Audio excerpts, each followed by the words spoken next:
Så på stund nummer 20. Fyrregrunn 6.9. Vita tid ikkje at hinn eurattviso skulle ikkje arva kongadømme Guds.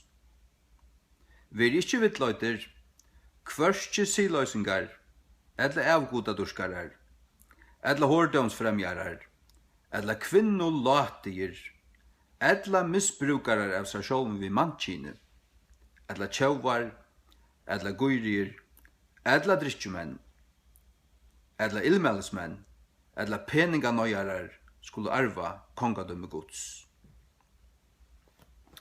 Her stendet det svart på kvitt at til somme folk som hvis det det som jeg kjenner deg, hvis det bare simpelthen det som det og det ångande vende fra tog, ångande være rundt seg, ångande være fyrgiven og de liva og dodja som euratvis siløysingar avgoda durskarar, det vil si at de har tilbygge avgodar, godar enn Jehova God, son hans Jesus Krist, og halga andan.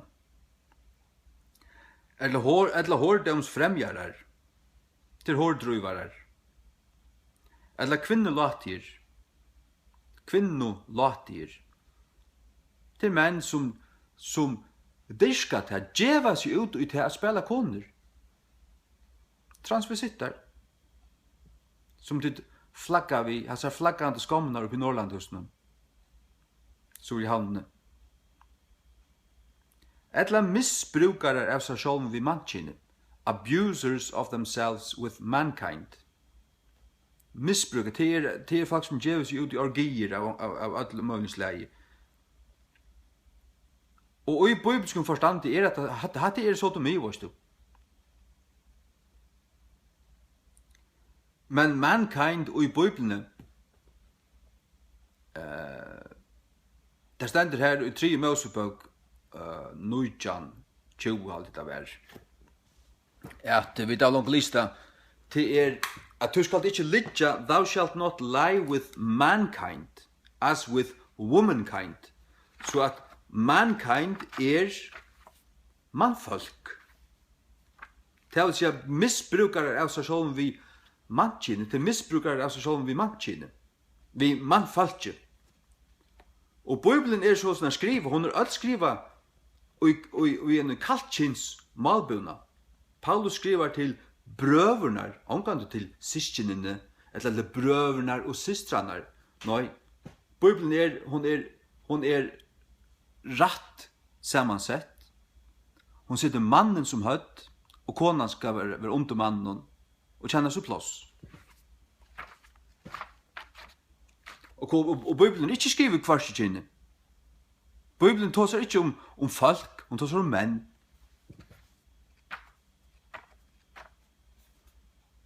Og Jesus metta i 4.000 menn, omframt konerbad, og 5.000 menn, omframt konerbad.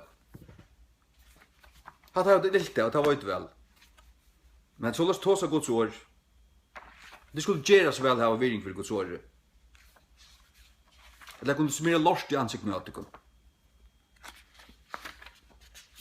Her det ikke virring for Guds ord, så tveit de lort i ansikten av det. Leviticus 8:22. Du skal ikke lidja vi mannkine og vi kventkine. Det vil si, thou shalt not lie with mankind as with womankind. Så tar vi lese her, misbrukare av seg sjálven vi mannkine, abusers of themselves with mankind, så dette homoseksualiteter. Nekkar av de moderne av Bibelen som slett, som kalldøme, tar omåret alt, og skriver ikke de årene som stand i Bibelen, de sier bare, eller homoseksuelt. Men det ikke de årene som stand her, årene. Det som stand her til misbrukare av seg sjálven vi mannkine eller mannfalkje. Det vil si menn som misbrukar sitt likam vi gjør mannfalkje.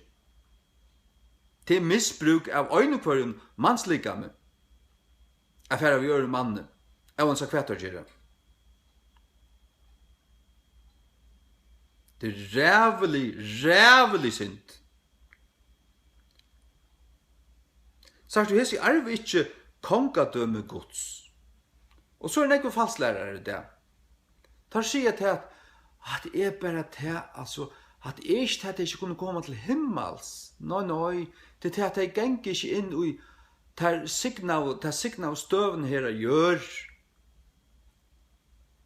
Det passer ikke. Folk som auratvois, folk som siløysingar, avgodadiskar, hårdomsfermegar, folk som transvisittar og homoseksuell, eller sodomittar og livoitui, som og til. De ganga kvarski inn i Guds rujje her gjør, og ei heldur til det dødja. Som et lausu i Sodom og stund nummer 9, at han som tror av sonen hever avutverande liv. Er du Guds baden, så hever du avut liv langt nu, og tar du dorst, så fortsetter det bare. Du finner ikke avut liv. Jeg har vi avut liv langt nu. Så jeg har vi avut liv. Og en kristen hever avut liv. Men hese ganga kvarski inn i Guds rujje her gjør, det har vi ikke avut liv nu, og det er dodja så fatt det helst ikke ta.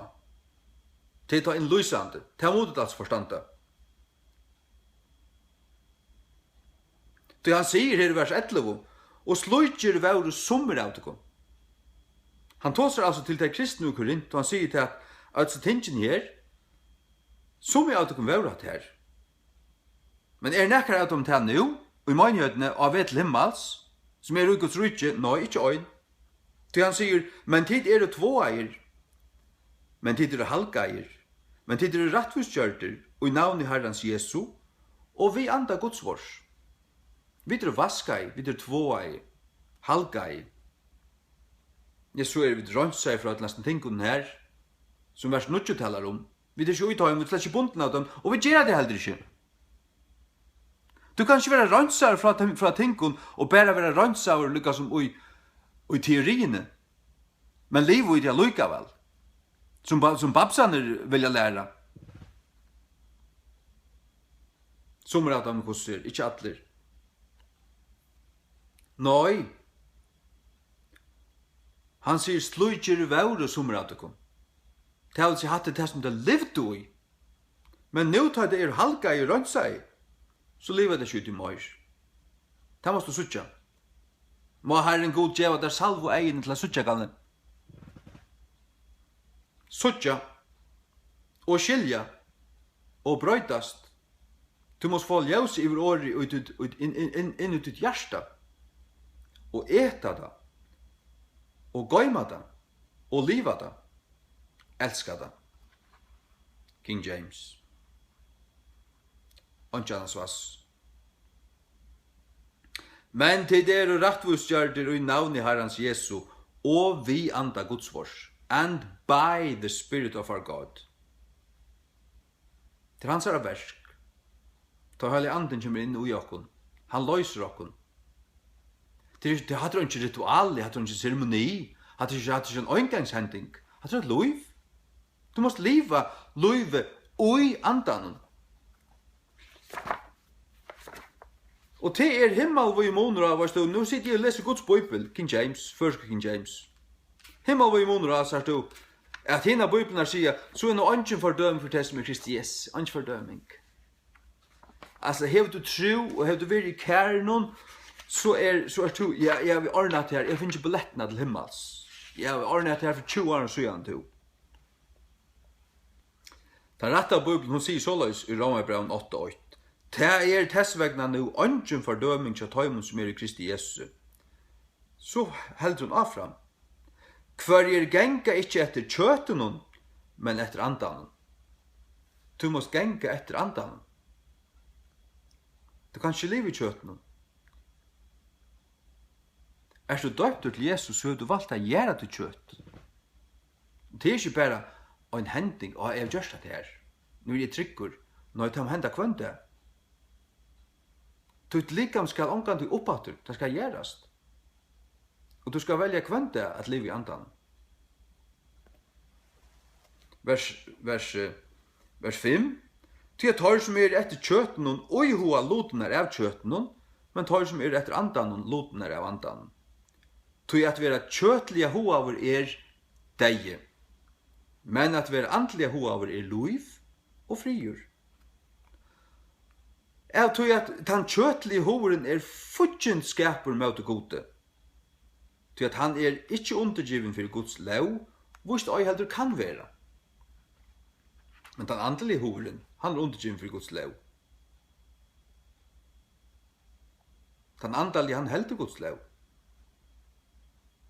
Ta en gonger i Guds lov kærløyga, sånn kærløyga, ta heldur han Guds lov. Kærløygen oppfylling av lovene. Guds lov kærløyga, altså ikke hyklar ui her på en tass. Det ikke det som vi snakker om. Ikke hykl. Lukka lesa Galaterbrevet 5 årsne. Galaterbrevet 5, ja.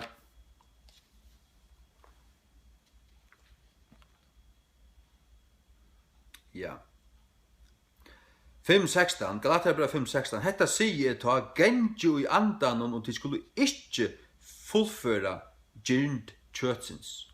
Genju i andan og de skulle ikke fullføre gyrnd kjøtsins. Ja. Det kjøttet gyrnast mot andan og anden mot kjøtten, og hesi anstøtt kvart for hinnon, så at de kunne ikke gjøre det tingen som de vilto. Men om de være løyder av andan, det ikke under lovene. Nå, kjøtsins versker eisund, hver hese, hårdamor, siløyse, eurønska. Seksuelt. Siløyse stender på en til så stender eurønska. Det sodomi. Kjenska, til enda verre. Det badnamisbruk og orgier og sånne svans. Godadirskan, heksakunstur, hætur, sundurlinde, kapstrui, vrøye, klantur, tvoidrotter, renglærur, øvundaner, myrer, fyllskapur, avlataskapur og tøylukt. Først sier tykkun framan undan, ons og jeg har sagt tykkun, og i farnar tøy, at tøy som gjerra slukka luter, skulle ikke arva kongat med Guds. Han kommer til som nystu her. Tøy som gjerra slukka luter. En kristen gjer ikke slukka luter. En kristen gjer ikke slukka luter. Derfor, jeg ble røyer regellig at jeg ta i tale. Men jeg følte ikke som sint. Det så fullkomlig av i grunn. Det alt grunn. Og jeg hette det kunne ikke. Men jeg anstig for det ikke sint. Men avvakstur andans kærløyke, glede, friur, lenkme og milne, gøska, trygg, eimjukløyke, frahald, og møte slukun ongin lov. Og tøyr som Krists, heva krossfest kjøte vi listunum og gyrdunum. Tøyr som Krists, heva krossfest. Krossfest, det vil si til å dripe det. Ja, så skal det ikke liva, det skal være dett. Om tid liv i andanun, letum oss, vi liv i andanun, letum oss òsni gengu i andanun. Letum oss oi vera trailir etter fafongdar i æru, erstande hver annan, øvendande hver annan.